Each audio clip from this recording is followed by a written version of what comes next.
Meus queridos, se você puder, tome sua Bíblia e abra no segundo livro das Crônicas. Segundo livro das Crônicas, no capítulo 35.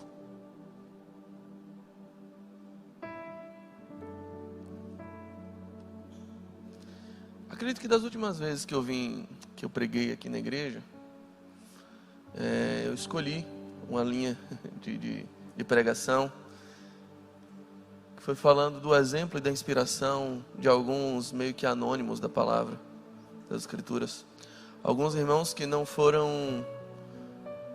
são tão escolhidos para ser nome de filho, que não são a primeira resposta quando alguém diz qual é o seu personagem preferido da Bíblia, quem você queria ser, quem é que mais te inspira. Há alguns dias eu falei de Jefté, falei de Dorcas, falei de Jabes, com jovens eu também falei sobre Ruth, não é tão anônimo assim. Tem um personagem, tem um rei de Israel, que não é um anônimo, ou não deveria ser. Eu tenho visto que a maioria dos cristãos conhece muito pouco sobre ele, ou muito menos do que deveria. E hoje eu queria falar um pouquinho sobre a história dele. A história do rei Josias. Segundo Crônicas, capítulo 35. Eu queria ler com vocês a partir do verso 20.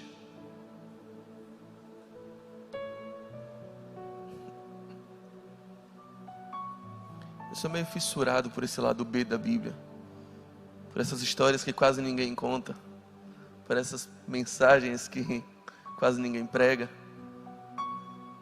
É bom a gente ver quanto de tesouro existe de inspiração nesses anônimos, nesses underground.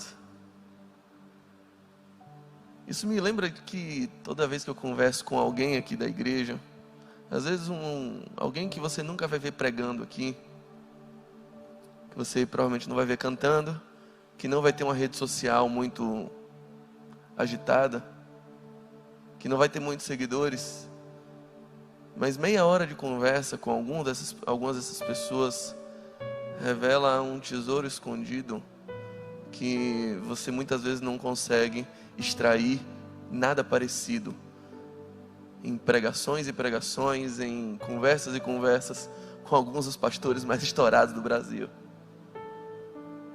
Há tesouros escondidos nas pessoas.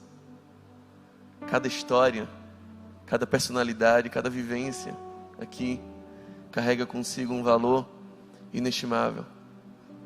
Isso é um alento para que a gente não despreze ninguém. Falando da Bíblia, é um alento para que você não pule folhas. Até as genealogias mais chatas revelam mistérios poderosíssimos e inspirações que podem mudar a sua vida. Vamos ler. Segundo Crônicas, capítulo 35, verso 20. O texto começa dizendo: depois de tudo isso. E a gente vai ver isso o quê? Mas depois de tudo isso, quando Josias já tinha restaurado o templo, o rei Neco, do Egito, subiu para guerrear em Carquemes, junto ao rio Eufrates. Josias saiu para lutar contra ele. Então Neco mandou mensageiros a ele dizendo: o que você tem contra mim, rei de Judá? Não venham contra você dessa vez, mas contra o reino contra o qual estou em guerra. E Deus disse que me apressasse. Pare de se opor a Deus, que está comigo, para que ele não te destrua. Mas Josias não voltou atrás. Pelo contrário, se disfarçou para lutar contra ele, não deu ouvidos às palavras que Neco lhe havia falado da parte de Deus, e foi lutar no vale de Meguido. Os flecheiros atiraram contra o rei Josias. Então o rei disse aos seus servos: tirem-me daqui, porque estou gravemente ferido. Seus servos o tiraram do carro de guerra, levaram-no para o segundo carro que ele tinha e o transportaram para Jerusalém. Ele morreu e foi sepultado no túmulo de seus pais. Todo Judá e Jerusalém prantearam Josias. Jeremias compôs uma lamentação sobre Josias, e até o dia de hoje todos os cantores e cantoras nas suas lamentações se têm referido a Josias. Isso se tornou um costume em Israel, e essas lamentações estão escritas no livro das lamentações. Meus queridos, nós lemos aqui um evento trágico, a morte de Josias. A gente leu como a história de Josias termina. E o término da história de Josias, ela causa uma comoção absurda em Israel, a ponto de se escreverem histórias sobre ele, a ponto de se levantar um pranto, de se levantar um luto naquela nação. Há diversas histórias de outros reis que morreram e não deixaram saudade, e não deixaram nenhum tipo de lamentação. Aliás, tiver uma história prática. O pai de Josias, Amon, foi um rei assassinado pelo povo, que não aguentava mais o tanto de idolatria e desmando daquele rei iníquo diante de Deus. A gente leu como essa história termina, mas vale muito olhar como ela começa e como ela se desenrola até chegar aqui. Se você olhar um capítulo antes, no capítulo 34, o capítulo 34 começa dizendo que Josias tinha 8 anos de idade quando começou a reinar. A primeira grande característica é que Josias, ele é obrigado a amadurecer muito cedo. Com 8 anos, o que você estava fazendo com 8 anos? Eu provavelmente estava jogando videogame e bola. Era o que eu fazia na minha infância. Estava na rua, jogando furapé, jogando gude, empinando a raia, de pé no chão, colocando 2 blocos no asfalto e correndo para bater meu baba. É o que eu fazia com 8 anos. Josias estava reinando sobre Israel. Josias foi obrigado a assumir responsabilidades muito cedo. Josias foi obrigado a pensar em coisas além do próprio interesse muito cedo. Uma das grandes marcas da maturidade é você começar a assumir responsabilidades. Uma das coisas que os pais fazem para maturar os seus filhos é primeiro responsabilizá-los sobre os ambientes mais próximos dele. Por exemplo, arrumar sua cama, arrumar seu quarto, começar a lavar um prato, daqui a pouco evolui, lava um carro. Minha mãe colocava, era outra época, gente, mas com 9 anos de idade, 10 anos de idade, eu ia no banco fazer depósitos para minha mãe. Que beleza. Mas era um senso de responsabilidade que minha mãe queria me dar, para que eu começasse a fazer coisas além daquilo que eu gosto. A grande característica da maturidade é essa: as pessoas começarem a agir por responsabilidade e não por necessidade. É deixar de fazer só o que você gosta. Todas as vezes que meu filho é compelido a fazer algo que ele não gosta ou que ele não quer, a gente tem uma verdadeira terceira guerra mundial dentro de casa. Eu fico com medo de algum dia alguém chamar o conselho tutelar por conta de um espancamento, quando na verdade é só uma lavagem de nariz em casa. Ou só uma tentativa de administrar um Tilenol em gotas para ele, porque o remédio é amargo. Crianças não se dão bem quando são compelidas, quando são forçadas a fazer o que não quer. Criança só faz o que quer, e só quer fazer o que quer. A grande característica da vida adulta é começarmos a fazer coisas que não queremos, mas que precisamos, mas que estão debaixo do nosso dever, da nossa responsabilidade, da nossa missão. Josias muito cedo se viu obrigado a trocar a necessidade pela responsabilidade. Era um homem que tinha que assumir posições. Hoje é um dia muito marcante aqui no Brasil, porque hoje milhões e milhões de jovens estão sendo compelidos, estão sendo obrigados a, com 16, 17, 18 anos, tomar uma escolha que vai marcar a sua vida inteira, daqui por diante. Eu entrei na faculdade com 16 anos de idade. Obviamente eu não estava pronto para decidir meu futuro. Mas desculpe, a vida nem sempre pergunta se você está pronto. A vida apresenta situações e diz: resolva. Com 16 anos você tem que escolher o que vai ser para o resto da vida. Às vezes a gente repagina isso ao longo da existência, ao longo da nossa lida. Faz mais de um curso, desiste, volta atrás. Mas você não pode deixar de admitir que isso é tempo perdido. Hoje muitos jovens, ainda com a cabeça repleta de dúvidas, com emaranhado de questionamentos, estão tendo que decidir o que querem ser quando crescer, o que querem ser da vida. O Exame Nacional do Ensino Médio obriga os jovens a tomarem responsabilidades. Josias estava sendo obrigado a falar em nome de uma nação aos 8 anos de idade. E é curioso, porque você vê que Josias era filho de Amon, um homem que foi assassinado pelo próprio povo. E a Bíblia diz que ele fez o que era mal aos olhos do Senhor. Ele foi idólatra. Ele foi um péssimo administrador. Havia um levante do povo contra ele. Amon era filho de Manassés. Manassés talvez foi o pior rei da história de Judá. Das coisas mais brandas que Manassés fez, assim, coisa pouca, besteirinha, queimou o próprio filho em altar a deuses estranhos. Era um homem que acabou com o culto a Deus e instituiu um panteão de tudo quanto é tipo de deuses estranhos, profanos e pagãos diante do reino que se chamava pelo nome do Senhor dos Exércitos. Esse é Manassés. Ainda que no final da vida Manassés tenha se arrependido. Manassés foi esse rei, um péssimo rei, horroroso, terrível. E a Bíblia fala que Amon conseguiu ser pior do que Manassés, ainda pior do que os feitos de Manassés. Olha os exemplos que Josias tinha para seguir. Um avô idólatra que queimava os filhos. Um pai idólatra assassinado pelo povo. Aí vem Josias.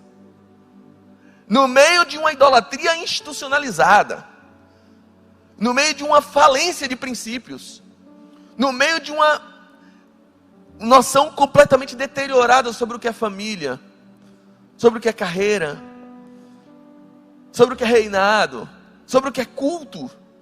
Aí nasce Josias. E a Bíblia fala, é lindo como a Bíblia fala o seguinte, começa a falar sobre Josias, no verso 2, diz assim: Josias fez o que era reto, 2 do capítulo 34. Josias fez o que era reto aos olhos do Senhor, andou nos caminhos do seu pai, Davi. O pai dele não era Amon, o pai dele era Davi. Olha a referência que ele toma. O pai dele era Amon, mas a Bíblia fala que ele fez o que era reto conforme o seu pai, Davi. O que Josias nos ensina é que você não é escravo das influências que você recebe. Por mais péssimos exemplos que você tenha em volta de si, por mais que todos os seus colegas profissionais estejam fazendo a mesma coisa, por mais que o seu pai seja um bandido, por mais que o seu avô fosse um ladrão, um cretino, e por aí, há sempre referenciais bons que Deus coloca em nossa vida, e nos cerca, em quem podemos nos espelhar. Deus é bom, e Ele sempre vai te cercar de um amigo, de um familiar, de alguém em que você pode colocar o olho e dizer: eu posso ser que nem você. O livro de Provérbios ele é muito exemplificativo. Ele coloca no capítulo 8 a sabedoria encarnada. Ele faz uma descrição da sabedoria em uma figura feminina. E fala da sabedoria como se fosse uma pessoa. Muitos fazem alusão inclusive com o próprio Senhor Jesus. Mas quero crer que não era nisso que o escritor pensava quando escrevia. Ele não pensava em aspecto messiânico. Ele queria falar da sabedoria mesmo, personificando ela. Ele coloca ela como uma mulher. E ele vai dizer que a sabedoria, ela está nas ruas, nos becos. E se você procurar bem, você acha. Mas no capítulo 7, ele coloca também a mulher dada. Num período de muito patriarcado em Israel. Ele fala sobre a mulher leviana, a mulher que se oferece. E ele vai falando que essa mulher, ela também está nas ruas. E essa mulher claramente ali é uma contraposição à sabedoria. É a mulher que fisga o tolo. É a mulher que fisga o desavisado. É uma alusão, uma alegoria à tolice, à burrice.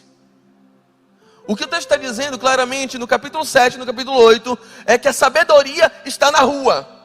Está à sua disposição. E se você procurar bem, ela está num beco, ela está num cantinho ali que você vai encontrá-la. Mas a burrice também está na rua, se oferecendo de graça a todo mundo. Ser burro é uma escolha, ser sábio também é uma escolha. Se alguém quiser sabedoria, basta pedir a Deus e buscá-lo, porque Ele dá a todo aquele que pede liberalmente. Josias pensou: eu não vou ser escravo da burrice do meu pai. Eu não vou ser escravo da tolice do meu avô. Eu não vou ser escravo da hipocrisia, da idolatria de um povo inteiro. Eu não preciso disso. Em primeiro lugar, ele tinha o Senhor como seu principal referencial. Ele tinha um Deus de poder que ainda estava gritando aos ouvidos de Israel: esperando que Israel ouvisse. Ele também tinha Davi, que era um referencial distante, que ele sempre precisa pegar a árvore genealógica para localizar onde é que está Davi ali. Mas ele disse, já houve um rei justo aqui em Israel. Eu conheci um pai que era idólatra, que era corrupto. Eu conheci um avô que queimava os filhos, e podia ter queimado meu pai para eu nem nascer, em holocausto a outros deuses. Mas a história me diz que já houve um rei, que também era meu tataravô, e que esse rei não era um homem perfeito não, mas era capaz de se prostrar diante do Senhor, pegar uma harpa, se deitar certamente em alguma das árvores, em uma oliveira aqui de Jerusalém, e compor coisas maravilhosas, como eleva os meus olhos para os montes, de onde me virá o socorro? O meu socorro vem do Senhor que fez os céus e a terra. Era alguém que dizia, o Senhor é meu pastor, nada me faltará, de nada tenho falta. Era alguém que dizia que a esperança dele estava no Senhor. Eu durmo e acordo porque o Senhor é que me sustenta. Nessa pessoa eu posso me espelhar. Você não é escravo dos seus maus exemplos. Você não precisa ser igual ao seu pai. Você não precisa ser igual ao seu avô. Muitas vezes o que a gente chama de maldição hereditária é só a irresponsabilidade de um pai que inspira um filho. É só a criancice de um avô que inspira o filho, que inspira o neto. É só os maus exemplos que são vistos e são repetidos. É a gente aprendendo com aquilo que os outros fazem. Josias escolheu, não, eu tenho outras referências. Eu não preciso ser igual àqueles que vieram antes de mim. Eu não preciso ser um rei igual a eles. Josias prepara uma reforma. Josias escolhe se inclinar a Deus. E a primeira coisa que ele faz, ele acaba com todos os altares pagãos. Ele acaba com aquele clima de heresia, aquele clima de afronta contra Deus. Ele destrói todos os altares e ele restaura o templo. Ele, em primeiro lugar, destrói a consciência de adoração a outros deuses. E, em segundo lugar, ele repara o ambiente onde ele podia ser influenciado. O templo. É importante você criar o seu filho com os princípios da palavra. Você fazer oração dentro de casa, você fazer leitura bíblica dentro de casa, você passar para ele a ideia de que antes de dormir se ora, de que antes de almoçar se ora, de que antes de viajar a gente ora, de que tudo vem do Senhor. É importante seu filho crescer com essa noção de que Deus é o nosso melhor amigo, mas também é importante você crescer trazendo ele para um ambiente de congregação, onde ele seja influenciado pela vivência e não apenas pelos ensinos. Josias não estava apenas disposto a reparar uma consciência, uma ideia de princípios. A gente, só a Deus se adora, beleza, beleza. Não adoramos a outros deuses, beleza, beleza. Mas vamos também restaurar o ambiente onde se adora a Deus. O templo também precisa ser restaurado. Nós sempre pregamos, e com muita propriedade, que a igreja somos nós. De que a igreja fiel de Deus é uma igreja invisível. Há uma teologia muito bem pregada, e que a gente fala muito disso, de que onde quer que você esteja, o Senhor está com você. O Salmo 139 vai dizer que se você tomar as asas da alvorada e for no céu, se você mergulhar no profundo mar, se você cavar no abismo a sua cama no lugar dos mortos, ali o Espírito Santo também estará. Ele está com você em qualquer lugar. Mas precisamos também resgatar uma teologia do templo, sobre a importância de você estar num ambiente onde ferro afia ferro, onde você é lembrado do poder de Deus, onde você chora com os que choram, onde você sorri com os que sorriem, onde você é confrontado, onde você todos os dias encontra pessoas que encerram dentro dos seus corações tesouros escondidos, onde você encontra pessoas cujas histórias vão te influenciar poderosamente a ser alguém melhor amanhã. Está num ambiente que você chama de seu, onde só o nome do Senhor é glorificado. Isso é uma liturgia que precisa estar viva em nossa vida. E que a pandemia não tenha quebrado isso na nossa casa, em nome de Jesus. Que a gente não ache que tá bom só assistir online, porque não tá. Isso vai sedimentar princípios, vai sedimentar uma consciência, maravilha. Mas evangelho não é só consciência, evangelho é convivência. Josias restaura a consciência, mas Josias restaura o ambiente. Ele faz isso em Israel. E no meio desse ambiente restaurado, acontece um negócio doido.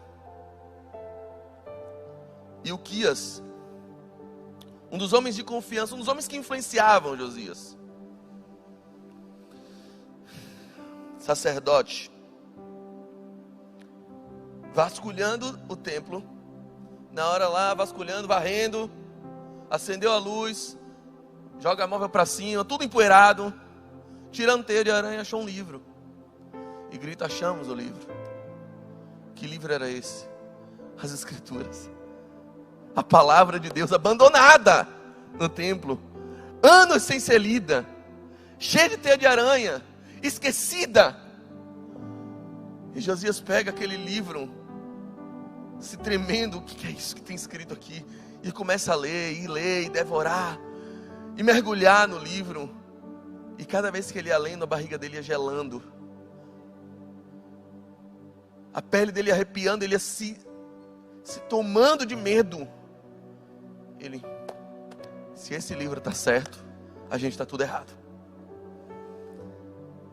Ele é tomado por um arrependimento, ele é tomado por um temor, e vê o que a gente está fazendo na nossa vida, para onde é que a gente está caminhando, que sociedade é essa que a gente está vivendo. Não foi isso que Deus planejou para a gente. Ele constata: não é assim que Deus queria que eu vivesse. Eu estou acabando com minha vida. Israel está se acabando, Israel está derretendo. Não era isso que Deus tinha planejado. Eu estou lendo aqui, Deus planejou outra coisa. Deus sonhou algo diferente para mim. Deus sonhou diferente para a nossa nação. O que a gente está fazendo, gente? Josias reúne o povo e diz: galera, vamos resetar. Está tudo errado. Josias toma uma decisão e ele diz assim: não está certo. Eu, a partir de hoje, decido que Israel vai fazer tudo o que está nesse livro. Ele tomou uma decisão. Ele tomou uma decisão. Eu não vou viver mais sem fazer tudo o que está nesse livro. Queridos, ser alguém temente a Deus é como estar grávida.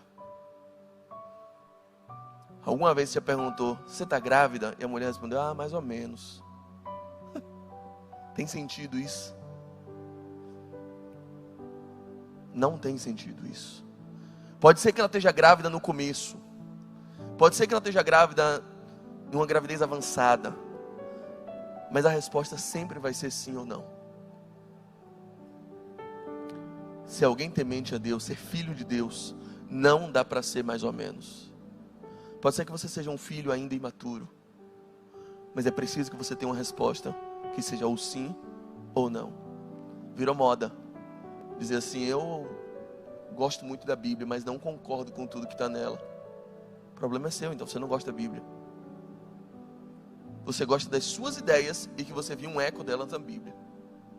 Algumas delas pode até ter, mas ou você gosta da Bíblia ou você não gosta da Bíblia. Ou você é filho de Deus ou você não é filho de Deus. Para certas coisas não há meio termo. Ou você está grávida ou você não está grávida. A não ser que você seja grávida de Taubaté.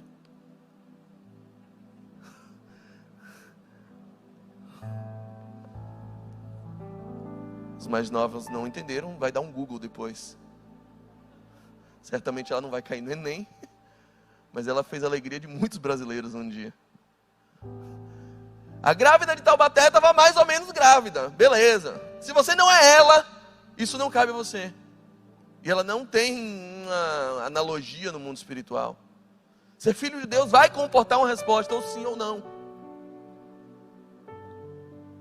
Josias, naquele dia, fez uma decisão. A palavra decisão, eu gosto muito da palavra decisão no português, que ela é a junção de duas palavras latinas, decedere. Decedere é cortar fora. De é fora, cedere vem de cisão. Quando um médico faz uma cisão, ele está cortando um paciente. Quando você faz uma decisão, você está cortando algo fora. Josias tomou a decisão. Eu decido fazer tudo que está nesse livro. E aí não envolve, eu concordo com tudo que está nesse livro. Isso agora não tem a mínima relevância, não tem a mínima importância se eu concordo ou não. Ele não me pediu opinião quando criou o céu, quando criou a terra, quando colocou nela os firmamentos, quando disse haja, quando fez separação entre terra e mar. Ele não me pediu opinião, ele simplesmente disse, é assim. Ele é soberano. Se eu concordo ou não, isso não tem a mínima relevância, mínima repercussão. Deus quer saber agora se você vai confiar nele e obedecer sim ou não. Se você concorda, são outros 500, queridos. Josias não está analisando se concorda, está analisando se cumpre. E ele está dizendo, eu não cumpro, mas a partir de hoje, eu decido cumprir. Todos nós temos uma chance, temos uma oportunidade. Alguns dizem que a vida é como um cavalo que dá uma volta só. Para Deus, muitas vezes, ele é um carrossel. Deus dá várias oportunidades. Hoje Deus está te dando mais uma oportunidade de dizer, eu decido ser uma pessoa santa. Eu decido seguir esse livro. Eu decido seguir a palavra de Deus. Eu decido que Ele tem razão e eu não tenho. Que Ele sabe o que eu não sei, que Ele pode o que eu não posso. Eu decido isso. Josias decidiu e cortou fora. Às vezes a gente vai precisar cortar fora os contatinhos. Cortar fora algumas outras prioridades da nossa vida. Cortar fora o que é imediato em nome daquilo que é eterno. Cortar fora o prazer passageiro em nome da alegria que é perene. Às vezes a gente tem que tomar umas decisões assim. Josias está dizendo, eu corto fora a partir de hoje tudo que não está nesse livro. Eu corto fora tudo que me afasta de Deus. Eu corto fora tudo que me faz ser parecido com o meu pai. Eu corto fora as influências do meu avô. Eu corto fora as péssimas influências que eu tive no ambiente de Israel. Porque agora eu conheço a verdade. Quando você conhece a verdade te liberta. Eu conheço. Ele toma essa decisão. E a decisão que ele toma ao ler a palavra, ao ler as escrituras, é baseada num gesto de muita humildade. Não dá para você ler a palavra e continuar sendo o mesmo arrogante que você é. Não dá para você ver o padrão de Deus e continuar se achando cara. Josias tomou uma atitude inédita. Um rei que vai consultar uma profetisa. Profetisa de Deus. Hulda. Ele demanda a todo mundo, vamos consultar a profetisa. Ele demanda que uma mulher, ele entende que uma mulher tinha a verdade que ele não tinha. Naquele período de Israel, isso era algo sobrenatural. Provavelmente uma mulher idosa. Por que eu estou dizendo isso? Porque o nome dela era Hulda. Eu não acredito que uma pessoa chamada Hulda já foi criança um dia. Não consigo imaginar uma bebê Hulda. Hulda é nome de velha, desculpa. Não era nem Hilda. Se Hilda, mas Hulda. Estava lá aquela velhinha na cadeira de balanço, e o rei, jovem, bonito, cheio de poder, indo consultar, junto com seus profetas. Vai lá todo mundo perguntar a ela qual é a direção de Deus. E aí ela traz um juízo de Deus. E ao contrário do que outros reis faziam, ele não manda matar aquela mulher. Mata essa maluca, está falando contra o reinado. Não, ele aceita. Uma palavra de juízo, por conta de toda a idolatria que Israel vinha praticando há anos. Aí Deus está furioso, Deus está irado. Ele vai te preservar, Josias, por conta da sua postura, que é digna diante dele. Mas vem um juízo aí, Israel precisa aprender.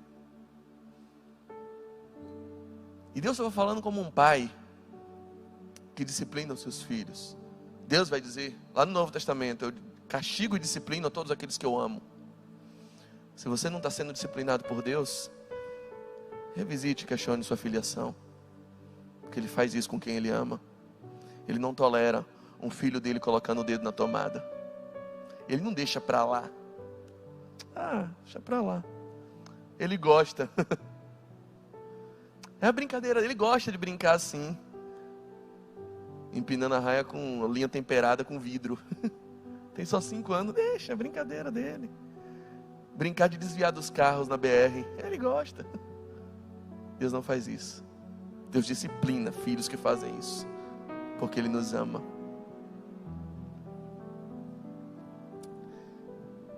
Outra coisa que Josias faz, ele restaura a celebração da Páscoa. Quando ele lê aquele livro, ele vê a história dele.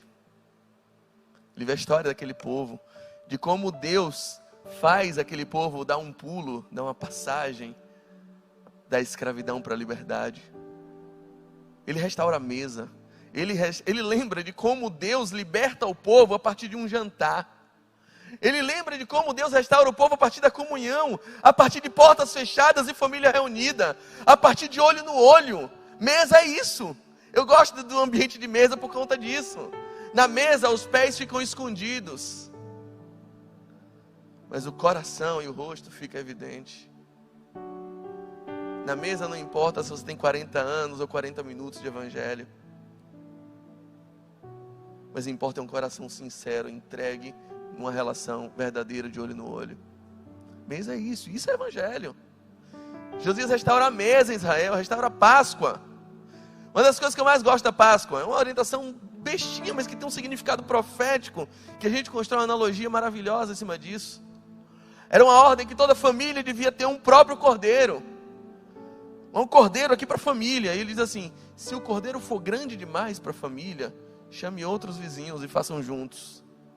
Quando o cordeiro for grande demais para vocês, vocês têm que chamar outra pessoa, outra família, para estarem juntos, comendo na mesma mesa. Sabe por que nós todos estamos juntos aqui, numa mesa, num banquete espiritual? Porque o nosso cordeiro é grande demais para comer sozinho, queridos. Nós temos um cordeiro que é Jesus, o cordeiro pascual, a verdadeira Páscoa. Cristo Jesus, o cordeiro imaculado, que sofreu por nos amar, é grande demais para eu comer sozinho. Por isso que eu estou aqui pregando e anunciando o amor dele. Isso é uma bagagem profética poderosa. Por isso que eu não me calo. É por isso que o evangelho é uma notícia, não é um conhecimento. O evangelho não é uma informação. Informação, se você tem e guarda, continua sendo informação. Conhecimento, se você tem e guarda, continua sendo conhecimento. Notícia só é notícia quando eu espalho.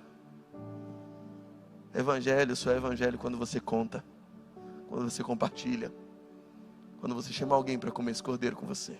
A Bíblia fala que Josias restaurou aquilo de forma tão poderosa que desde o tempo de Samuel não se celebrava uma Páscoa como aquela. Restaurou, fez uma Páscoa inesquecível. Não precisou de muito, só precisou celebrar. Sabe quando você está dormindo 3 horas da manhã e alguém acende a luz do celular? Você fica, qualquer luzinha pequena que seja, para quem está em trevas, é algo que faz muito impacto. Havia uma nação em trevas, uma nação contaminada por um ambiente de esquecimento da palavra.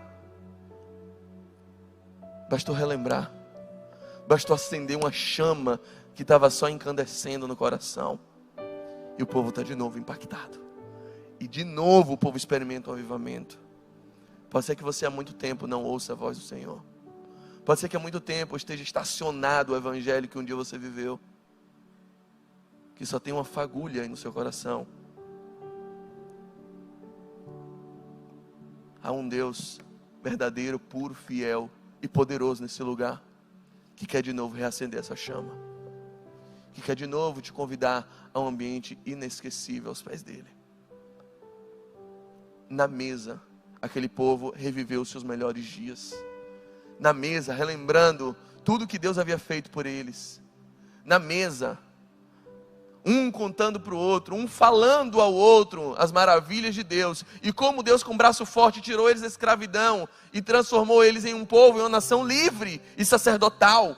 Na mesa, aquele povo reviveu os melhores momentos de sua história. Na mesa, novamente, eles viveram um poder de Deus inesquecível para eles. Aquela Páscoa foi relembrada por anos e anos, e eles disseram, A gente nunca viveu algo assim, a nossa geração nunca viveu algo assim. Pela iniciativa de Josias, em dizer, esse livro vai ser a regra da minha vida. É o texto que a gente leu. E depois disso, depois de tudo, depois que o camarada fez uma reforma, esse camarada mudou tudo em Israel. Depois que ele chegou num nível onde outros reis não tinham chegado, talvez só Davi. Depois que ele se transforma num dos maiores reis da história de Israel, antes de fazer 40 anos, provavelmente com 39 anos, o camarada já estava bombado. Provavelmente a geração dele falava que ele era o melhor do que Davi. Pra você ver, tem hoje que diz que Messi é melhor do que Pelé. O povo é imediatista. Há os loucos que dizem isso.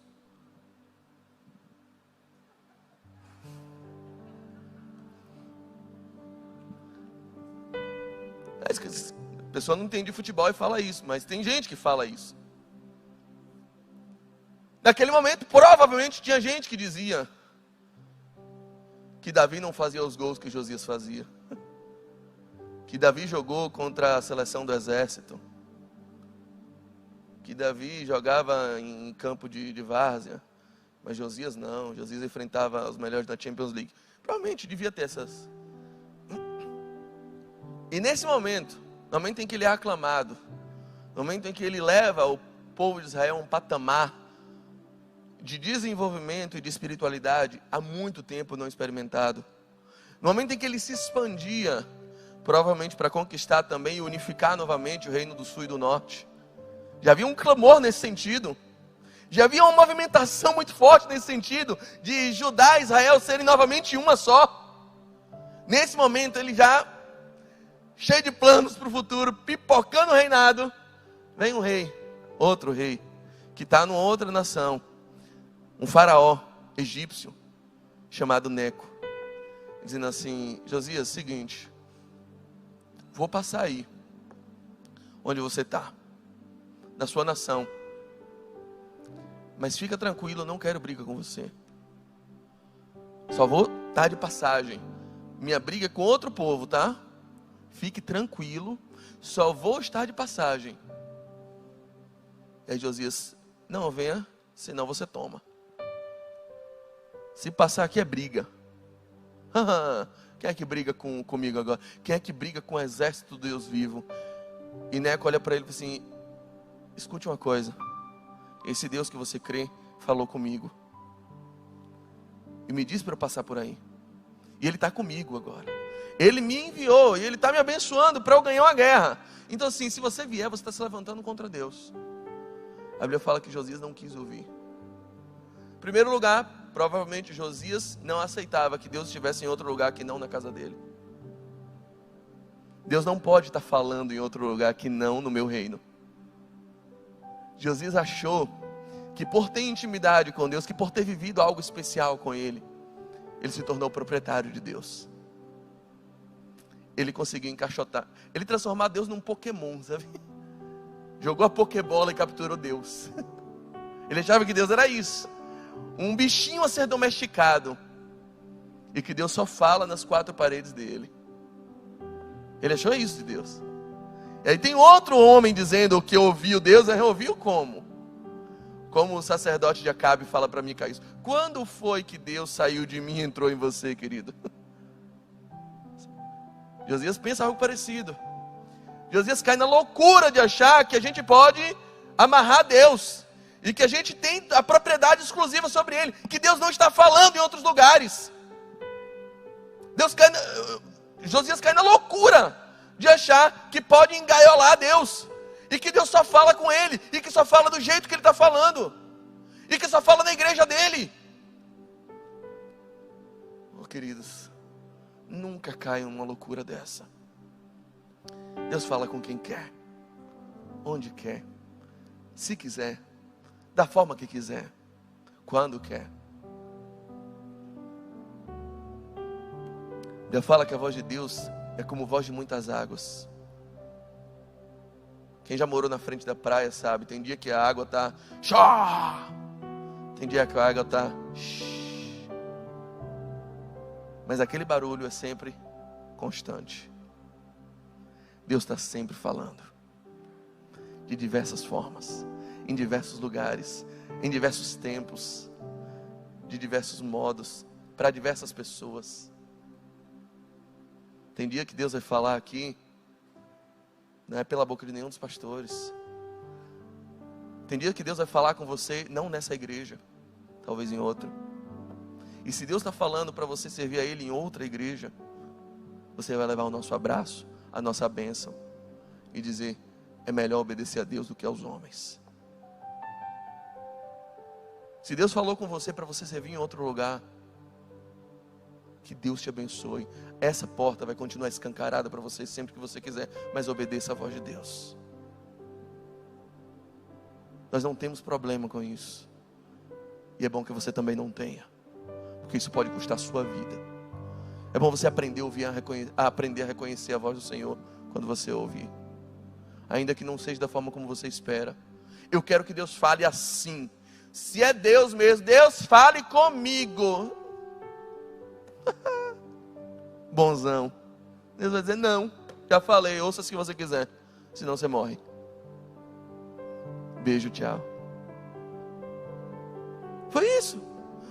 Se é Deus mesmo, Ele vai falar, é comigo.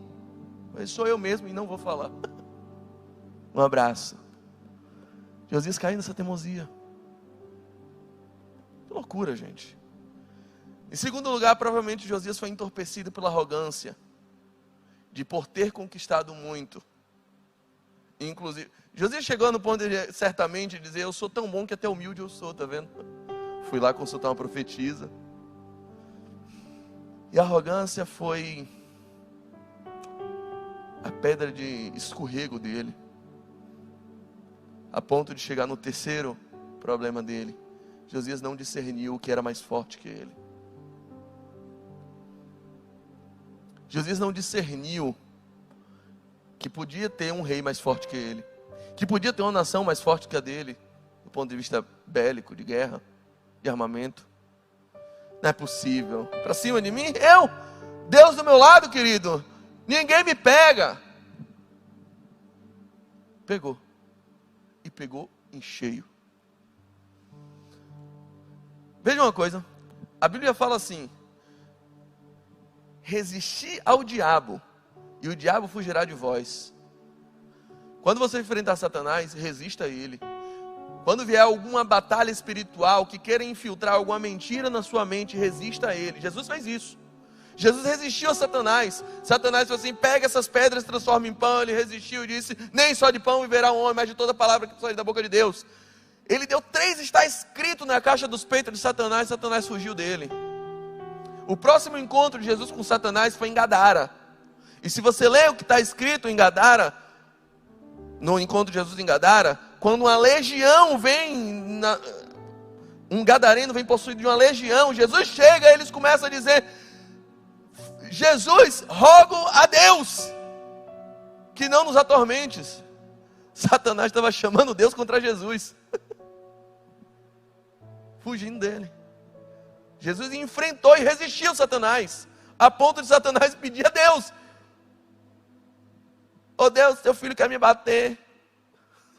Foi nesse nível. Ele resistiu. Então a palavra fala, se Satanás tentar te atormentar, resista a ele, e ele vai fugir de você. Mas a Bíblia diz assim, ó, quando vierem os desejos da mocidade, fuja. Paulo escreve a Timóteo, assim, Timóteo, fuja dos desejos da mocidade, porque dele você não aguenta não.